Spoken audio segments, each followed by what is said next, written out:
Thank you sir. लगभग बहुत सारे वक्ताओं ने अपनी अपनी बात और अपने राज्यों की बात रखी है। उन्हीं बातों को मैं दोहराना नहीं चाहूँगी और मैं कुछ अपने राज्य की भी बात रखूँगी।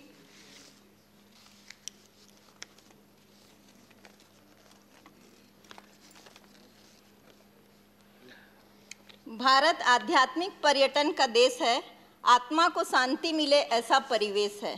अतिथि देवो भव अर्थात अतिथि देवता के स्वरूप होते हैं और भारत की परंपरा रही है कि अपने अतिथियों का सम्मान करना और सम्मान करने के लिए पर्यटन एक बहुत अच्छा अवसर है और एक बहुत अच्छा जगह है। और पर्यटन सभी प्रकार के हैं, धार्मिक है, राजनीतिक पर्यटन भी आजकल चल रहा है, सांस्कृतिक पर्यटन है, पर्यावरण है, पहाड़ है, नदी है, बहुत सारे पर्यटन में आते हैं और बहुत सारी पर्यटन के बारे में लोगों ने बताया है।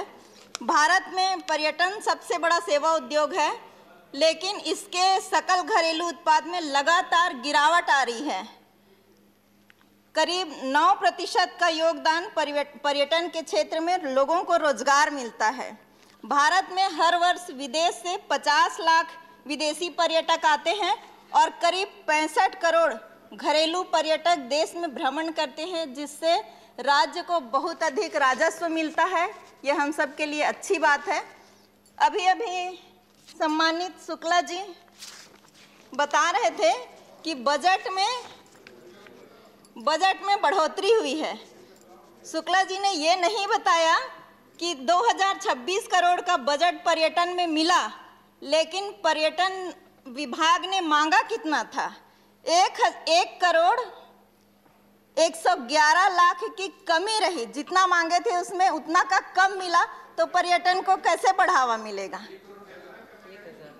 1000 करोड़। स्वदेश दर्शन में 1500 करोड़ मांगे थे, जिसमें 630 करोड़ मिला। महिला सुरक्षित टूरिज्म में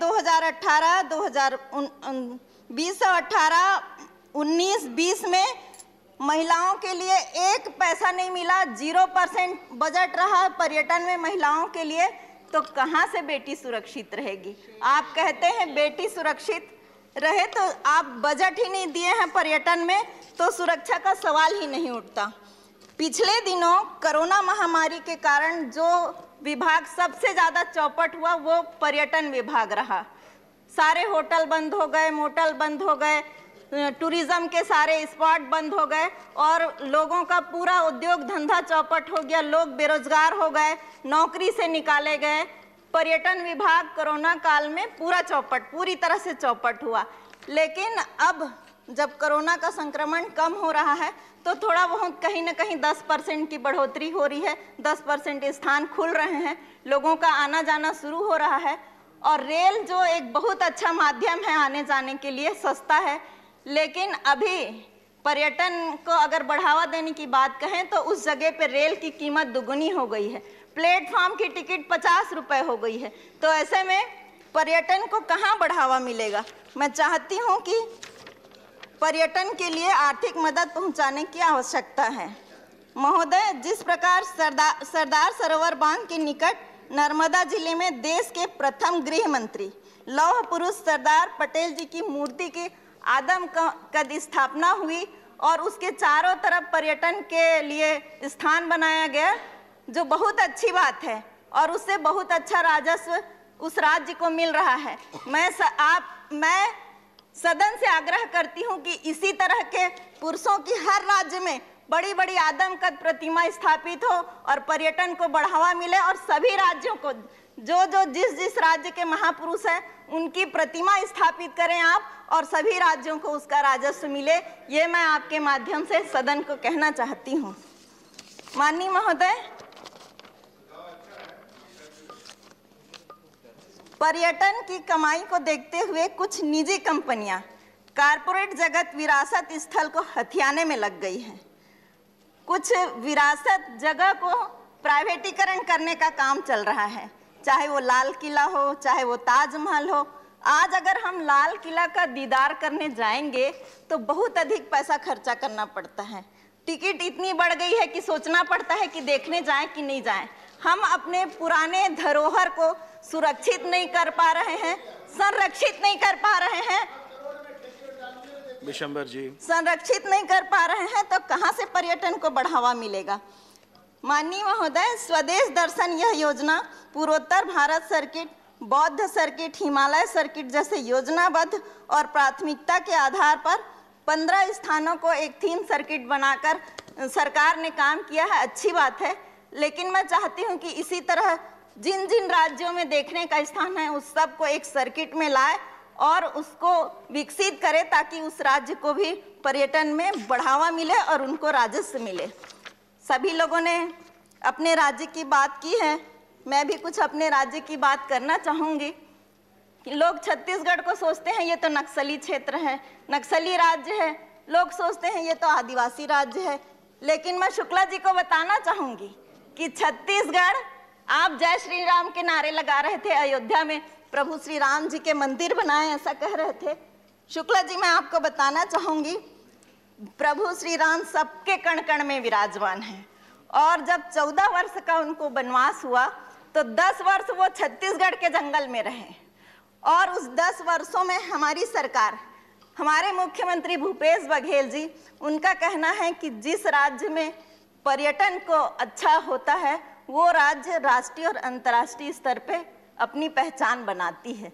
ऐसा सोच के हमारे मुख्यमंत्री उस राम वनगमन पथ के 9 जगह को चिन्हांकित करके 40 करोड़ का अपने बजट में सैंक्शन किए हैं और काम शुरू हुआ है।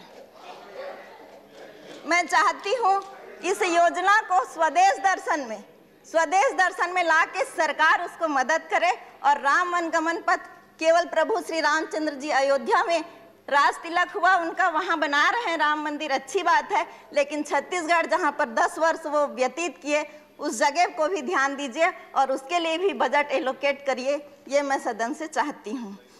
छत्तीसगढ़ में कौशल्या माता का मंदिर है जो प्रभु श्री राम जी का ननिहाल है, और वो जगह 8 तालाब के बीच में घिरा हुआ है, जहाँ पर माता कौशल्या प्रभु श्री रामचंद्र जी को गोदी में लेके हैं और उसको प्रभु श्री राम जी का ननिहाल स्थल है। उस स्थान पर हमारे मुख्यमंत्री जी 7 करोड़ का बजट लाके उस स्थान को विकसित कर रहे हैं पर्यटन के लिए। पिछले 15 वर्षों से पिछली सरकार ने छत्तीसगढ़ में केवल और केवल होटल और मोटल बनाने का काम किया, पर्यटन में बिल्कुल ध्यान नहीं दिए। लेकिन मैं सदन को बताना चाहूँगी कि हमारे मुख्यमंत्री भूपेश बघेल जी पिछले दिनों विश्व आदिवासी दिवस के समय में पूरे भारत के और विदेश के भी, जिसमें बेलारूस और नागालैंड और अनेक राज्यों से, दूसरे विदेशों से और भारत के 23 राज्य के लोग 1800 कलाकार भाग लिए और बहुत बढ़िया शानदार विश्व आदिवासी दिवस का कार्यक्रम हुआ, जिसकी सर्वत्र चर्चा और सराहना हुई। छत्तीसगढ़ में ऐसे ऐसे स्थान हैं, बस्तर का चित्रकूट है, शिवरी नारायण है। चित्रकूट एक ऐसा स्थान है जिसे मिनी नियाग्रा फॉल के रूप में जाना जाता है। यह घोड़े के आकार का है और 100 फीट ऊंचाई से नीचे उसका पानी गिरता है। बहुत अद्भुत दृश्य देखने को आपको मिलेगा। कुटुमसर की गुफा है, पूरी दुनिया की सबसे लंबी गुफा है, 100 मीटर के क्षेत्रफल में फैली हुई है। एक हिल स्टेशन है, चिरमिरी है, सिरपुर है, भोरमदेव है, पुरखौती मुक्तांगना है, तीरथगढ़ है, बारनवापारा है। और आपके जो सदस्य उधर बैठते हैं नेताम जी, उनके क्षेत्र में एक उबलता हुआ गर्म पानी का उबलता हुआ जलप्रपात है, जिसमें 24 घंटा गर्म पानी निकलते रहता है और लोग उसमें अंडा और आलू डाल के पकाते हैं, खाते हैं। बहुत अच्छा दर्शनीय स्थल है, राम विचार नेताम जी के क्षेत्र में है। आप लोग आइए दर्शन करने, आप लोग देखने आइए। छत्तीसगढ़ में सब चीज आपको देखने को मिलेगा,